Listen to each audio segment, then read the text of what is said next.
नमस्कार दोस्तों। तो हम बात करेंगे इस लेक्चर में बी फार्म 6 सेम बायोफार्मास्यूटिक्स, जो कि हम यूनिट थर्ड में ये रिएक्शन जो है ऑर्डर ऑफ रिएक्शन उसे पढ़ना है।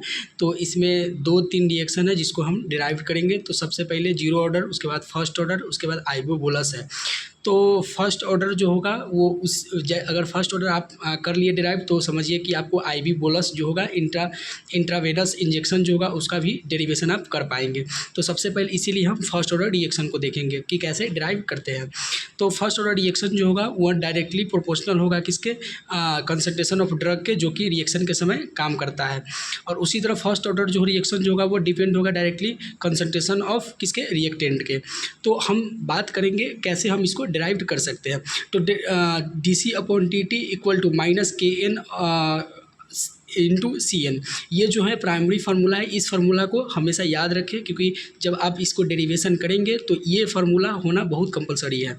तो उसी तरह if n equal to 1 then अगर n के वैल्यू अगर 1 होगा तो ये फर्स्ट ऑर्डर कहलाएगा। और उसी तरह अगर n का वैल्यू 0 होगा तो वो जीरो ऑर्डर। और इसी तरह अगर n का वैल्यू 2 होता तो सेकेंड ऑर्डर रिएक्शन कहलाता। तो हम इसमें फर्स्ट ऑर्डर रिएक्शन पढ़ेंगे। तो dc/dt equal to -k1 into C। तो देखिए ये जो n का वैल्यू 1 होगा तो ये k डायरेक्ट हो जाएगा 1, और Cn के वैल्यू 1, मतलब x के पावर अगर 1 रहता तो डायरेक्ट xc लिखा था। तो इसी तरह यहाँ पे C लिखा गया है। तो उसी तरह इसी को स्टेप को नीचे लाया गया। तो dc/c इक्वल टू -k1 और dt, इसको रिएक्शन को क्या करेंगे, रीअरेंज कर दिए हैं। और उसी तरह क्या है कि फिर इंटीग्रेट कर देंगे बोथ साइड। k1 को इसलिए बाहर कर दिया क्योंकि ये कांस्टेंट है।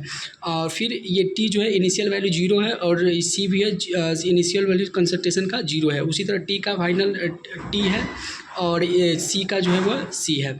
तो ये जो है इंटीग्रेशन को dc/c के फाइनल और इनिशियल के बीच में किया गया है। और ये इक्वल टू क्या है कि -k1, और फिर इसका भी फाइनल और इनिशियल के वैल्यू dt को निकालने के लिए किया गया है। फिर ये दोनों का जो फार्मूला निकालेंगे वो क्या है कि integration dx/x equal to ln x और ln x0, ये जो इसका फार्मूला होता है। तो उसी को बेस्ड पे ये फार्मूला निकाला गया। तो ये जो है इंटीग्रेशन में है। तो देखिए ये c जो है c और c0 इनिशियल और फाइनल वैल्यू है, तो ln c minus ln c0। तो ये जो है वो क्या करते हैं कि इसका जो फार्मूला यही फार्मूला के बेस्ड है, और इक्वल टू ये जो है सो उतर जाए यहाँ पे नीचे आ जाएगा। और t जो है t फाइनल वैल्यू है और ये इनिशियल वैल्यू है। तो फाइनल वैल्यू से इनिशियल वैल्यू को सब्सट्रैक्ट कर दिया तो t -0 मतलब t ही होगा। तो ln c equal minus ln c0 equal to -k1t, ये जो फार्मूला डायरेक्ट यहाँ पे आ गया। फिर रिएक्शन को क्या करेंगे, अरेंज कर देंगे। अरेंज करने के बाद क्या करेंगे कि k1 जो है इस साइड ले आएंगे और ये सारे इक्वेशन को उस साइड का रख देंगे। तो उस साइड रखने पे क्या है, ये माइनस है तो प्लस हो जाएगा उस साइड, और ये प्लस है तो उस साइड माइनस जाएगा, और t अपॉन नीचे आ जाएगा। और उसी तरह k1 डायरेक्ट जैसे वैसे लिख देंगे, और फिर 1/t, ये जो सारा इसको अलग कर देंगे, और ये वाला 1/t लिख करके, और ये जो फार्मूला है ln c0 minus ln c, तो इसको फार्मूला जो होता है ln minus ln x0 equal to ln x/x0 का ये फार्मूला होता है। तो उसी के बेस पे यहाँ पे इसको कर दिया गया है। तो उसी तरह अगर यहाँ पे करेंगे तो k1 1/t, और ये जो ln जो है, ln को हटाने के लिए अगर लॉग में लाएंगे तो इसका फार्मूला होता है 2.303 इंटू log 10। तो ये इसका फार्मूला, तो डायरेक्ट इसके फार्मूला पे हम यहाँ पे लिख दिए हैं।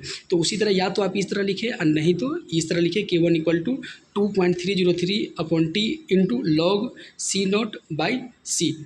ये जो है हमारा फर्स्ट ऑर्डर रिएक्शन का ये डिराइव्ड हुआ। अब हम बात करेंगे हाफ लाइफ साइकिल ऑफ किसका, फर्स्ट ऑर्डर रिएक्शन का। तो half life of first order reaction क्या है कि C इक्वल टू C0/2 है, और t equal to t half है। मतलब ये जो है C सारा को क्या करेंगे, रिएक्शन को डायरेक्ट हाफ कर देंगे। हाफ लाइफ साइकिल का डिफिनीशन क्या कर सकते हैं कि उसके रिएक्शन को क्या करेंगे कि किसी भी ड्रग का रिएक्शन जो होगा वो 50% हो जाएगा, तो वही हाफ लाइफ साइकिल कहलाएगा। मतलब हाफ लाइफ साइकिल ऑफ जो भी ऑर्डर रिएक्शन है, फर्स्ट ऑर्डर जीरो ऑर्डर जो भी है, उसका हाफ लाइफ कहलाएगा।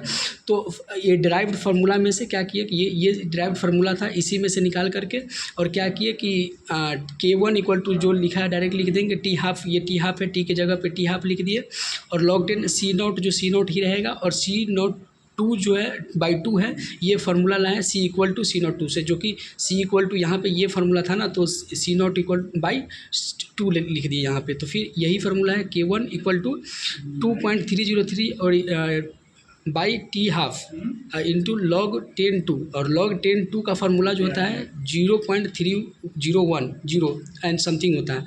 तो यही फार्मूला को यहाँ पे पुट किए, यहाँ पे पुट करने के बाद डायरेक्ट हमारा जो है वह क्या हुआ कि इक्वेशन आ गया, जो कि इक्वेशन जो है वो फाइनल इक्वेशन है टी हाफ लाइफ का 0.693 बाई K1। ये हमारा फाइनल हाफ लाइफ है किसका, फर्स्ट ऑर्डर रिएक्शन का। और उसी तरह फर्स्ट ऑर्डर रिएक्शन जो होता है वह बेस्ड होता है किसके प्रोसेस है, pharmacokinetics like absorption, distribution, metabolism and excretion के। Thank you.